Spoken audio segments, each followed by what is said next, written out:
You know what hurts the most? It isn't the cheating itself. It's the slow, dawning realization that the person you trusted with your entire world, the man you built a life with, was just a stranger. A stranger wearing a mask of love, a mask he perfected over 10 long years. My husband, Mark, had this way of making me feel like I was crazy. "You're just being too emotional, honey," he'd say, a soft, patronizing smile on his face. "You're overthinking things." It was his go-to line whenever I questioned the late-night calls that were always just a wrong number, or the sudden urgent work trips that left him looking more exhausted than accomplished. And then there was the perfume, a sweet floral scent that definitely wasn't mine, clinging to his shirts like a guilty secret. For a long time, I tried to believe him. I wanted to believe him. I mean, this was Mark, my Mark, the man I promised to love forever. But your gut instinct is a powerful thing, isn't it? It's that little voice in the back of your head that whispers the truth, even when you're desperately trying to ignore it. Mine wasn't just whispering anymore, it was screaming. I wasn't being too emotional. I wasn't wrong. My intuition was firing on all cylinders, and it was right all along. One night, after another flimsy excuse for being late, something inside me just snapped. The tears I expected to fall never came. Instead, a cold, sharp clarity washed over me. I was done crying. I was done doubting myself. It was time to get smart. It was time to get evidence. So, I started recording. Not with a camera in his face, but with the quiet precision of a detective. My emotional turmoil transformed into a meticulous, almost obsessive mission for the truth. Every lie he told, I knew, would have a trail. I just had to follow it. The late-night calls? I started screenshotting the call logs he'd accidentally leave open. The sudden work trips? A small, discreet GPS tracker tucked away in his travel bag told a very different story than his itineraries. It painted a map of secret rendezvous at boutique hotels, not corporate boardrooms. And that perfume? I started paying closer attention to his credit card statements. The same name kept popping up, not for business dinners, but for expensive gifts, fancy restaurants, and spa days. Every piece of evidence was a small, painful victory. A screenshot of a flirtatious text. A hotel booking confirmation emailed to his account. Even a voice note he'd forgotten to delete. His voice, the same one that told me he loved me, whispering sweet nothings to someone else. Each one was a nail in the coffin of our marriage. I meticulously compiled everything into a secure folder on my phone, a digital monument to his betrayal. It was my secret weapon, my proof that I wasn't crazy. The temptation to confront him was immense. There were nights I lay awake, replaying the evidence in my mind, my blood boiling. I wanted to scream, to throw the phone in his face and watch his perfect facade crumble.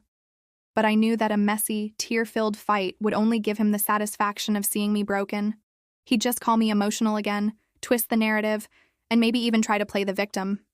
No, he didn't deserve a dramatic confrontation. He deserved a public humiliation.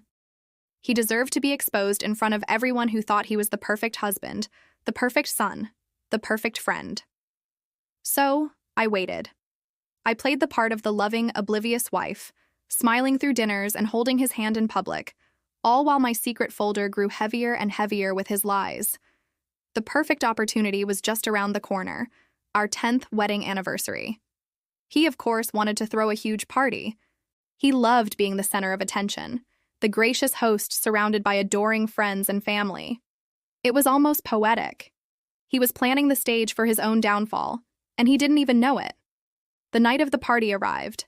Our backyard was beautifully decorated, fairy lights twinkling, music playing softly. All our friends were there.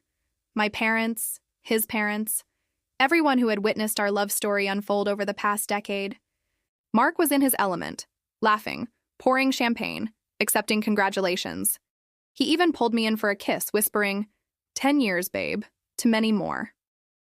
I just smiled, a serene, knowing smile. He had no idea what was coming. Later in the evening, as people began to settle, I picked up a champagne flute and tapped it gently with a spoon.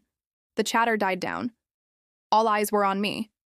Mark beamed, thinking I was about to give a heartfelt, gushing speech about our wonderful life together. I walked to the front, right next to the large projector screen he'd set up to show a slideshow of our happy memories. I took a deep breath and raised my glass. "I'd like to make a toast," I began, my voice clear and steady. The room was silent, expectant. "To my husband, Mark." I paused, looking directly at him. His smile was so self-satisfied. "Thank you," I continued, "for an incredible 10 years. And thank you most of all for showing me what betrayal really looks like." A confused murmur rippled through the crowd. Mark's smile faltered. Before he could say a word, I calmly took out my phone, connected it to the projector, and hit play. The Happy Memories slideshow was replaced by my own.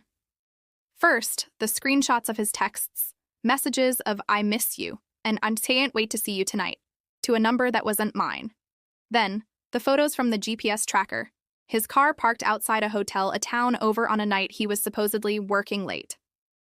Pictures from her social media, wearing a necklace I recognized from his credit card statement. And finally, the audio. That voice note I'd saved. His voice filled the silent backyard, whispering words of affection meant for another woman. The silence in the room was absolute, deafening. You could have heard a pin drop. I watched as his mother's face crumpled, tears streaming down her cheeks. His best man, who had just given a glowing speech about Mark's integrity, stared at the ground, unable to look anyone in the eye. Mark's friends shifted uncomfortably, avoiding his gaze. And Mark? He just stood there, frozen. The color drained from his face until he was as pale as the white tablecloths. He looked like a statue, his mouth slightly open, his eyes wide with sheer, unadulterated shock. He had been so confident, so secure in his web of lies that he never imagined this. Slowly, deliberately, I walked over to him. I didn't say a word. I simply slipped the diamond ring off my finger, the ring he placed there 10 years ago with so many empty promises. I let it drop into his full glass of champagne. It made a soft plink sound that echoed in the silence. Then I turned and walked away. I walked through the crowd of stunned faces, out of the backyard, out of the house, and out of his life. That was the last time he ever saw me. They say revenge is a dish best served cold. But sometimes it's not loud or explosive. Sometimes it's just a quiet, knowing smile as you watch a liar's world burn to the ground with the truth.